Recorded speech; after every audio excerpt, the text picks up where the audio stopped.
Everybody has a short story that traumatized them, and today I'm going to be talking about The Cold Equations by Tom Godwin, published in 1954. This story follows a pilot who is on a small emergency spaceship that's carrying medicine.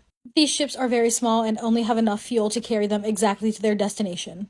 However, he soon realizes that there's a stowaway on his ship, which is a big problem. The law indicates that stowaways must be jettisoned into space or else the ship won't make it to its destination. The extra weight will cause the ship to run out of fuel too early, so the stowaway will die anyway, the pilot will die, and the people waiting for the medicine will also die. He finds the stowaway, who turns out to be an 18-year-old girl named Marilyn, and she thought the most that would happen if she were caught is that she'd have to pay a fine. She was just doing this because she wanted to see her brother, who is on the planet that this ship is going to. The pilot feels guilty about what he has to do, but he explains it to her and apologizes.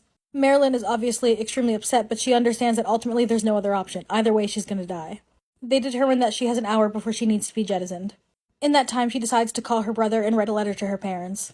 She remembers how good of a brother he was to her, reflecting on different things he did for her throughout their lives. And the conversation with her brother is very, very sad, with his last words being to her, "Goodbye, little sister." Afterwards, she tells the pilot she's ready, she climbs into the airlock, and she's immediately ejected into space. After she's gone, it feels to the pilot like she's still there in some ways, and he thinks of her saying that she did nothing to die for. And that's where it ends. This story was extremely sad to me. This story was recommended in my comments a lot, but I didn't read it until very recently, like yesterday.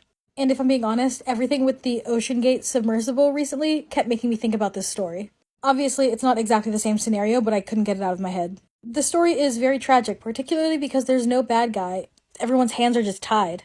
She was a young girl who made a dumb decision, and he's a pilot just trying to do his job. It ends on a very haunting note, and I think this one's gonna stick with me for a while.